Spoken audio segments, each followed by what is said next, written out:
First things first, Jack. How are you? I'm good, man. How are you? I'm alright, thanks. Good.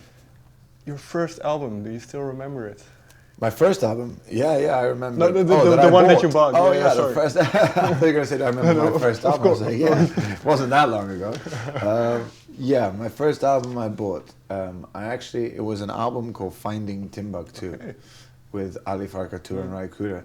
And I was very superficial. I loved the cover. I walked in and there was these two guys on the cover. There were just these two guys in a room with, there was like guitars leaning up against the wall. It looked like this very cool room. Obviously in Africa, and it just, the minute I put it on in the shop, it was when you could listen to CDs. Sure. In the shop. It was a place called City Disc. I don't think it exists anymore. But I put the headphones on and I was just transported to another world, as they say. So I took it home and that became my first album. Yeah, looking back, what did the music do with you? What made it good? Well, it was not something I'd never heard before. That was already the start, because up until then, it was kind of that age, 15, Right. 15, 16, where you start really deciding to find your own music, not just what's going on. Sure. And because up until then, I only listened to sort of, compilations that you used to get at Christmas with all the big pop songs and all that.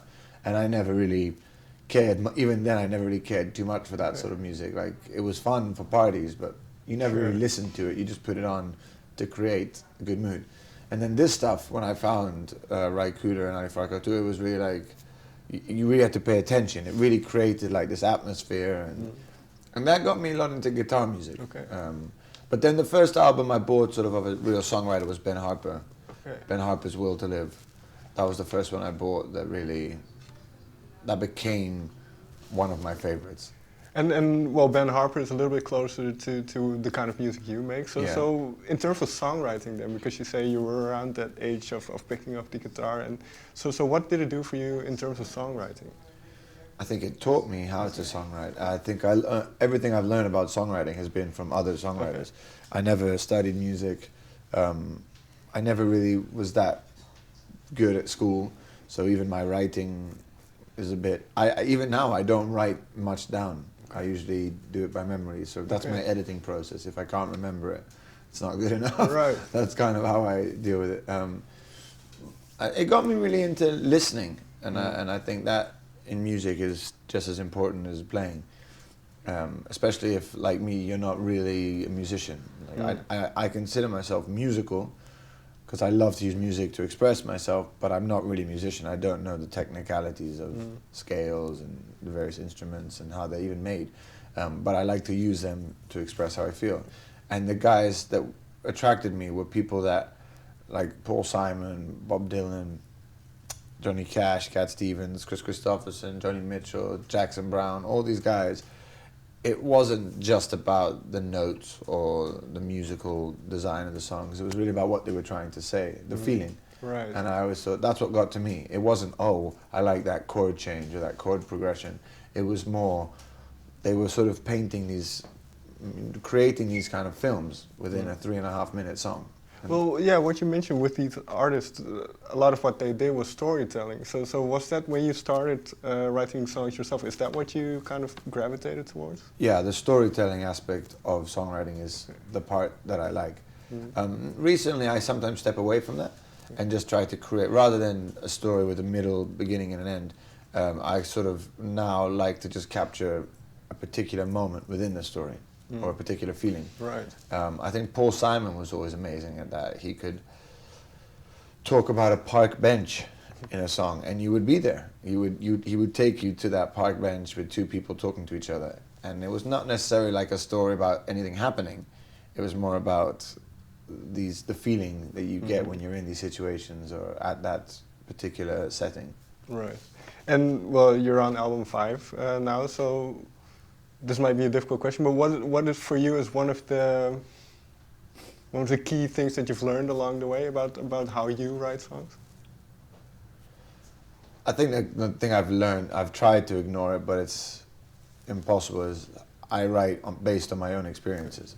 That's really all I know how to do and all I can do. I like to be influenced by my imagination. But even when I'm influenced by my imagination, essentially I always go back to the core of what I've seen or what I've heard or what I've felt.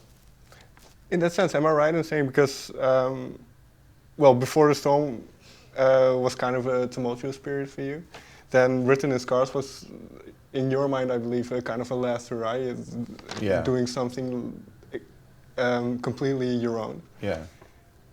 And am I right in saying then with Sleep No More, in the beginning you kind of, you found it tough to write, especially on the road? Yeah, I mean, I was having no time to write Sleep No More at all. All the other albums I've done have been quite almost aggressive from where they've come from. They've come from a point of struggle, a point of frustration. Right. And whereas Sleep No More is much more observant, much more content. I was very happy when I wrote Sleep No More. I felt very achieved, like we had achieved a lot of things we wanted to do. And it was sort of quite reflective. It was time to kind of sit down and think how lucky I am to have certain things in my life. And all the things I'm lucky to have are not necessarily things that I've gone out to achieve. It was more the people around me. It was more coming, now that I could take my sort of focus off my fight with my own passion and career and all that, now that I could sort of stop thinking about me for a second, I realized all the beautiful people I had around me. And I think that's kind of what happens when you grow up and you realize that it's not all about you. Right. You're not the center of the universe, and actually the people that make your life good or bad are what matter. It's all about the people around you. And then before you arrive at that point, because, well, Written in Scars was, like I said, was for you your complete control. So did it, what did it feel like to have it become such a success, and when it was particularly your own? It felt right. I think that's the difference. I've had some hints at success in the past, but things that didn't feel like they were right, didn't feel like they were mine. And I've seen with other musicians, I've seen a lot of friends of mine have great success, but not feel like it's theirs, and then that's very difficult to deal with. And then when they do go and try and make something that's theirs and it doesn't succeed, that's really difficult. I was quite lucky that the first album, well, it wasn't the first, I guess Written in Scars was the second, already from Before the Storm. When I started making albums really the way I wanted to make them, they started doing better. Right. Not with crazy, global success, but they just started working. They started allowing us to work the way we want to work in getting us on the road and getting us being able to carry on doing this, yeah.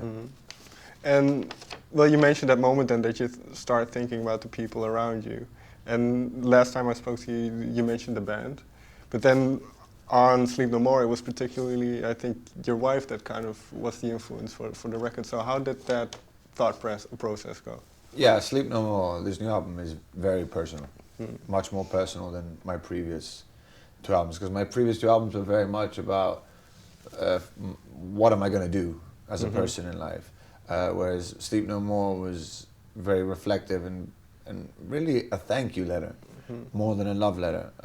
It was a real thank you letter to not only my wife, not only my children, but also not only my family in general, but a real thank you to everybody around me.